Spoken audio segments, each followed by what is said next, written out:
जय माता दी दोस्तों, आज की हमारी वीडियो होने वाली है उन भक्तों के लिए जो नवरात्रि में माता रानी के दर्शन करने वैष्णो देवी जाना चाहते हैं। दोस्तों आज की इस वीडियो में हम बात करेंगे कि आप वैष्णो देवी कैसे जा सकते हैं, नवरात्रि के अलावा और कौन सा समय बेस्ट है वैष्णो देवी जाने का, वैष्णो देवी में रुकने की क्या व्यवस्थाएं हैं, वैष्णो देवी में खाने पीने की क्या व्यवस्थाएं हैं, वैष्णो देवी की यात्रा में कितना समय लगता है और लास्ट में बात करेंगे कि वैष्णो देवी की यात्रा में कितना खर्चा आता है और यात्रा की पर्ची आपको कहां से मिलेगी।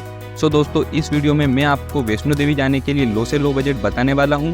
सो वीडियो को स्टार्ट करने से पहले आप हमारे चैनल अपना ट्रेवल गुरु को सब्सक्राइब कर दीजिए, जिससे कि मैं आपके लिए ऐसे ही लो बजट टूर प्लान लाता रहूं और सभी भक्त कमेंट में जय माता दी जरूर लिखें। सो दोस्तों वीडियो को स्टार्ट करते हैं और जानते हैं कि हम वैष्णो देवी कैसे आ सकते हैं। वैष्णो देवी जाने का सबसे अच्छा ऑप्शन है बाई ट्रेन। अब कटरा में श्री माता वैष्णो देवी रेलवे स्टेशन बना हुआ है, जहाँ के लिए भारत के मुख्य शहरों से डायरेक्ट ट्रेन चलती है। तो आप कटरा बाई ट्रेन से आ सकते हैं। अगर आपके शहर से आपको कटरा के लिए ट्रेन नहीं मिलती है तो आप जम्मू तवी रेलवे स्टेशन भी आ सकते हैं। जम्मू तवी रेलवे स्टेशन के बाहर ही आपको बस स्टैंड बना हुआ दिखेगा, जहां से हर 10 मिनट में कटरा के लिए बस चलती है। बस से आपको कटरा जाने के लिए बस वाले आपसे 100 रुपये चार्ज करेंगे और आपको बस के माध्यम से कटरा जाने में 1 से 1.5 घंटा लगेगा। तो दोस्तों अब हम कटरा पहुंच चुके हैं, तो अब बात करते हैं कि कटरा में रुकने की क्या व्यवस्था है। वैसे तो कटरा में बहुत सारे धर्मशाला, गेस्ट हाउस और होटल बने हुए हैं, जिनमें 300 रुपये से लेकर 2500 रुपये तक के रूम मिल जाते हैं। लेकिन अब हम बात करते हैं कि कटरा में सबसे कम बजट में आपको रुकने के लिए कहाँ रूम मिलेगा। कटरा बस स्टैंड आप पहुँच जाते हैं तो बस स्टैंड के पास में ही बना हुआ है श्री माता वैष्णो देवी ट्रस्ट का निहारिका भवन, जिसमें आपको मात्र 110 रुपये में डोमेट्री मिल जाएगी, जो कि कटरा में रुकने का सबसे सस्ता ऑप्शन है। इसके अलावा आप निहारिका भवन में रूम लेना चाहते हो तो यहाँ पे आपको एसी रूम 1450 रुपये और नॉन एसी रूम 850 रुपये में मिल जाता है। और दोस्तों आप यहाँ ऑनलाइन भी रूम की बुकिंग करा सकते हो श्री माता वैष्णो देवी की ऑफिशियल वेबसाइट www.maavaishnodevi.org से। वेबसाइट के लिंक वीडियो के नीचे डिस्क्रिप्शन में मिल जाएगा, जहाँ से आप एक क्लिक करके माँ वैष्णो देवी की ऑफिशियल वेबसाइट पर पहुँच सकते हैं और अपने रूम की बुकिंग कर सकते हैं। इसके अलावा बहुत से भक्त अर्धकुमारी में नाइट स्टे करते हैं, जहाँ पे गर्भजून मंदिर है, और इसके अलावा बहुत से भक्त सीधे भवन पे जाके भी स्टे करते हैं। तो कैसे आपको अर्धकुमारी में स्टे करना है और कैसे आपको भवन में स्टे करना है, इसकी भी बात हम पहले ही कर लेते हैं। तो दोस्तों सबसे पहले बात करते हैं, अगर आप अर्धकुमारी में रुकना चाहते हो तो वहाँ आपको रुकने की क्या व्यवस्था है। तो अर्धकुमारी में श्री माता वैष्णो देवी की ट्रस्ट के द्वारा 2 भवन बने हुए हैं, जिसमें एक भवन में आपको 700 रुपये में रूम मिल जाता है, दूसरे भवन में आपको 120 रुपये में डोमेट्री मिल जाएगी। दोस्तों मैं सजेस्ट करूंगा कि आपको अर्धकुमारी में 120 रुपये की डोमेट्री लेनी चाहिए, जो कि आपके लिए बेस्ट ऑप्शन होगा। दोस्तों बात करते हैं भवन पे रुकने की क्या व्यवस्थाएं हैं। तो भवन पे टोटल 3 श्री माता वैष्णो देवी की ट्रस्ट के भवन बने हुए हैं। सबसे पहला है मनोकामना भवन, जिसमें आपको 120 रुपये में पर बेड सिस्टम में डोमेट्री मिल जाती है, तो आप डोमेट्री में भी नाइट स्टे कर सकते हैं। इसके अलावा वही भवन के पास में ही बना हुआ है मेन भवन कॉम्प्लेक्स और गौरी भवन। अगर आप मेन भवन कॉम्प्लेक्स में रुकना चाहते हो तो आप डबल बेडरूम लेते हैं तो आपको 1600 रुपये, अगर आप 4 बेडेड वाला रूम लेते हैं तो इसके लिए आपको 2300 रुपये देना होगा। इस भवन में आपको डोमेट्री उपलब्ध नहीं कराई जाती है।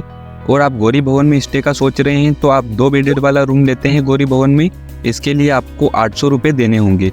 और आप 4 बेडेड वाला रूम लेते हैं गौरी भवन में तो इसके लिए आपको 1500 रुपये देने पड़ेंगे। तो दोस्तों अगर आप बहुत कम बजट में यात्रा करना चाहते हैं तो आपके लिए डोमेट्री बेस्ट ऑप्शन है, और वहाँ आपको रूम और डोमेट्री बहुत साफ मिलेंगे, तो आपको डोमेट्री में रुकने में कोई समस्या नहीं आएगी। तो दोस्तों अब बात करते हैं कैसे आपको डोमेट्री की बुकिंग करनी है। अगर आप चाहें तो आप पहले से भी डोमेट्री की ऑनलाइन बुकिंग कर सकते हैं। तो दोस्तों ये तो बात हो गई कटरा में रुकने की क्या व्यवस्थाएं हैं, अर्धकुमारी में रुकने की क्या व्यवस्थाएं हैं और भवन में रुकने की क्या व्यवस्थाएं हैं। तो अब बात कर लेते हैं कि आपको नवरात्रि के अलावा और कौन सा बेस्ट समय है वैष्णो देवी आने का। वैष्णो देवी की यात्रा करने के लिए सबसे पहले तो आप मानसून को अवॉइड कर दीजिए, क्योंकि वहाँ बारिश बहुत होती है। अगर सबसे अच्छे समय की बात करूँ तो अक्टूबर नवंबर और दिसंबर जनवरी के बीच आप अपनी यात्रा प्लान कर सकते हैं, तो वो आपके लिए बेस्ट ऑप्शन होगा, क्योंकि उस समय श्रद्धालु की भीड़ बहुत कम रहती है, इसलिए आपको यात्रा करने में आसानी होगी। दोस्तों बात कर लेते हैं वैष्णो देवी में खाने पीने की क्या व्यवस्थाएं हैं। तो वैष्णो देवी में बहुत सारे होटल बने हुए हैं, जिनमें आपको थाली सिस्टम देखने को मिल जाएगी, तो वहाँ आप 100 से 150 रुपये में पेट भरकर खाना खा सकते हैं। अगर सुबह से लेकर रात तक के खाने की बजट की बात करूँ तो वो 300 से 350 रुपये का खर्चा आएगा। सो दोस्तों अब बात कर लेते हैं कैसे आपको वैष्णो देवी मंदिर में जाके दर्शन करना है। अगर आप शाम तक कटरा पहुँचते हैं तो रात का नाइट स्टे आप कटरा में कर लीजिए और सुबह सुबह जल्दी उठकर अपनी पैदल यात्रा शुरू कर दीजिए। लेकिन यात्रा से पहले आपको यात्रा का पंजीकरण कराना होता है, जिसके लिए कटरा बस स्टैंड के पास ही यात्रा रजिस्ट्रेशन ऑफिस बना हुआ है, जिसमें आप अपना रजिस्ट्रेशन करा सकते हैं। रजिस्ट्रेशन कराने के बाद आपको बाणगंगा चेक पोस्ट 4 घंटे के अंदर पार करना होता है।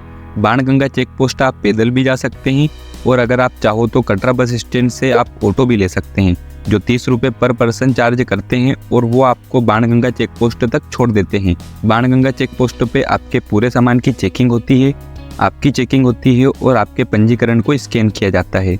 इसके बाद यहाँ से 12 किलोमीटर की पैदल यात्रा की शुरुआत होती है।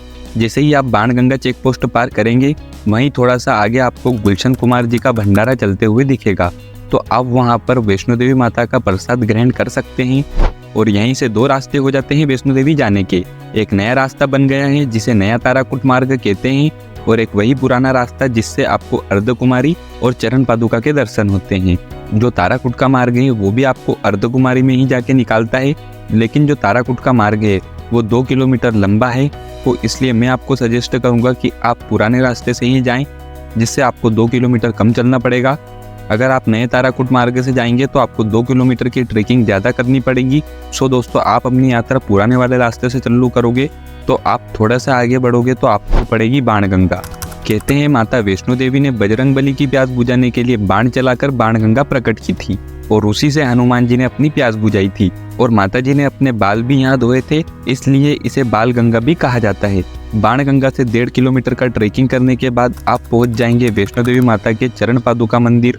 यहीं पर माता जी ने भैरव जी को पलट कर देखा था, इसलिए यहाँ पे माता जी के चरण के निशान बन गए थे और इसलिए इस मंदिर का नाम चरण पादुका पड़ा। आप भी यहाँ दर्शन करने के बाद अपनी यात्रा को शुरू कर सकते हैं। दोस्तों, जब आप ट्रेकिंग करके वैष्णो देवी माता मंदिर जाएंगे तो रास्ते भर आपको दुकानें देखने को मिलेगी। पूरे रास्ते भर आपको खाने पीने की कोई दिक्कत नहीं होगी। जगह जगह वॉशरूम भी बने हुए हैं। दोस्तों, जो पूरा ट्रैक है माता वैष्णो देवी का बहुत ही साफ सुथरा देखने को मिलेगा और आपको वहां कहीं भी किसी भी प्रकार की दिक्कत नहीं होगी। सो दोस्तों, अब आप चरण पादुका के दर्शन करने के बाद अब हम ट्रेकिंग करते हुए पहुंच चुके हैं अर्धकुमारी मंदिर। अर्धकुमारी में गर्भजून हुआ है। कहते हैं यहीं पर माता रानी ने 9 महीने वास किया था, इसलिए इस गुफा का नाम गर्भजून पड़ा। अब बात कर लेते हैं कैसे आपको अर्धकुमारी के दर्शन करने हैं। अर्धकुमारी में दर्शन करने के लिए ग्रुप नंबर का सिस्टम चलता है। यहाँ जाने के बाद आपको ग्रुप नंबर प्राप्त करना पड़ेगा। ग्रुप नंबर प्राप्त करने के बाद जब आपका नंबर आएगा तब आप जाकर दर्शन कर सकते हैं। अगर मैं बात करूं कि ग्रुप नंबर आने में कितना टाइम लगता है, दोस्तों अगर आप पीक सीजन में जाएंगे तो आपको 8 से 10 घंटे भी लग सकते हैं दर्शन करने में। अगर आप ऑफ सीजन में जाते हैं जैसे अक्टूबर, नवंबर और दिसंबर में, तो आपको 3 से 4 घंटे लगेंगे दर्शन करने में। अगर आप पीक सीजन में जा रहे हैं तो मैं आपको सजेस्ट करूंगा कि आप अर्धकुमारी में टोकन नंबर प्राप्त कर लीजिए और टोकन नंबर लेकर निकल जाइए भवन की तरफ। भवन में माता रानी के दर्शन कीजिए और वापसी में आके अर्धकुमारी के दर्शन कर लीजिए। यही सबसे बेस्ट ऑप्शन रहेगा अगर आप पीक सीजन में आते हैं तो। अगर आप ऑफ सीजन में आते हैं तो पहले आप अर्धकुमारी के दर्शन कर लीजिए, फिर आप भवन के दर्शन करने जाइएगा। और दोस्तों, आप अर्धकुमारी में रुकना चाहते हो तो पहले ही बता चुका हूँ कि अर्धकुमारी में रुकने की क्या व्यवस्था है और कैसे आप अर्धकुमारी में रुक सकते हैं। अब हम अर्धकुमारी से भवन की तरफ निकलते हैं और अर्धकुमारी से बैटरी कार के माध्यम से भी आप भवन तक पहुंच सकते हैं। इसके चार्जेस आपको लगभग 350 रुपये देना होता है और आप इससे 10 से 15 मिनट में भवन तक पहुंच जाएंगे। लेकिन इसमें एक समस्या ये आती है कि वहां पे जब आप टोकन के लिए लाइन में लगते हैं तो मात्र 70 से 80 लोगों को ही टिकट दिया जाता है और हर 3 घंटे में एक बार विंडो ओपन होती है, जिससे कि वहाँ माता जी के भक्तों को बहुत परेशानी होती है। इसलिए अगर आप बैटरी कार से जाना चाहते हो तो आप पहले से ही ऑनलाइन टिकट बुक कर लीजिए। दोस्तों, बात करते हैं आप पैदल ट्रेकिंग करके कटरा से भवन तक जाते हैं तो कितना समय लगेगा। ये आपकी चलने की स्पीड पर डिपेंड करता है। अगर आप बहुत आराम से ट्रेकिंग कर रहे हैं तो भी आप 8 से 9 घंटे में माता रानी के दरबार पहुंच जाते हैं। दोस्तों, अब हम माता रानी के दरबार पहुंच चुके हैं। अब आप कैसे यहाँ पे दर्शन कर सकते हैं और यहाँ पे रुकने की क्या व्यवस्थाएं हैं।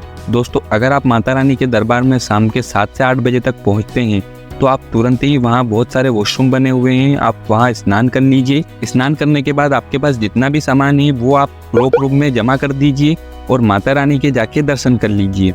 और अगर आप रात की 10 से 11 बजे तक पहुँचते हैं, मतलब अर्धकुमारी में दर्शन करने के बाद आते हैं, तो आप वहाँ पे एक नाइट का नाइट स्टे कर लीजिए।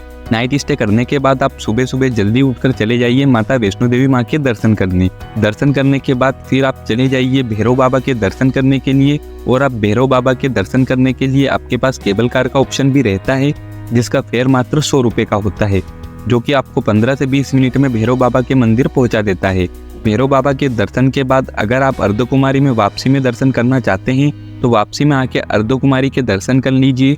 और दर्शन करने के बाद आप नीचे आ जाइए। अगर आप पहले से ही दर्शन कर चुके हैं तो आप सीधे सीधे कटरा आ सकते हैं। सो दोस्तों, जब आप वैष्णो देवी की यात्रा पे जाते हैं तो एक नाइट का स्टे आप अर्धकुमारी में बना लीजिए या फिर भवन में बना लीजिए। ये आपके लिए अच्छा तरीका होगा माता रानी के दर्शन करने के लिए। अब बात करते हैं कितना खर्चा आएगा वैष्णो देवी की यात्रा में। दोस्तों, मैंने आपसे कहा था कि मैं आपको सबसे कम बजट में बताऊंगा वैष्णो देवी कैसे जाना है। तो अगर आप बॉयज या ग्रुप में आ रहे हैं तो आप डोमेट्री का सहारा लीजिए। अगर आप वहाँ 2 नाइट का भी स्टे करेंगे तो उसके आपको 300 रुपये के आसपास आपका रहने का खर्चा आएगा। और खाने के खर्चे की बात करूँ तो वो आपको 500 रुपये के आसपास खाने का खर्चा आएगा। और अदर खर्चे भी हम 500 रुपये मान लेते हैं तो भी आप 2000 रुपये में वैष्णो देवी की यात्रा आराम से कर सकते हो। दोस्तों, अगर आपको वीडियो पसंद आई हो तो हमारे चैनल अपना ट्रेवल गुरु को सब्सक्राइब कर दीजिए, जिससे कि मैं आपके लिए ट्रेवल से जुड़ी इन्फॉर्मेशन और लो बजट टूर प्लान लाता रहूँ। धन्यवाद दोस्तों, जय माता दी।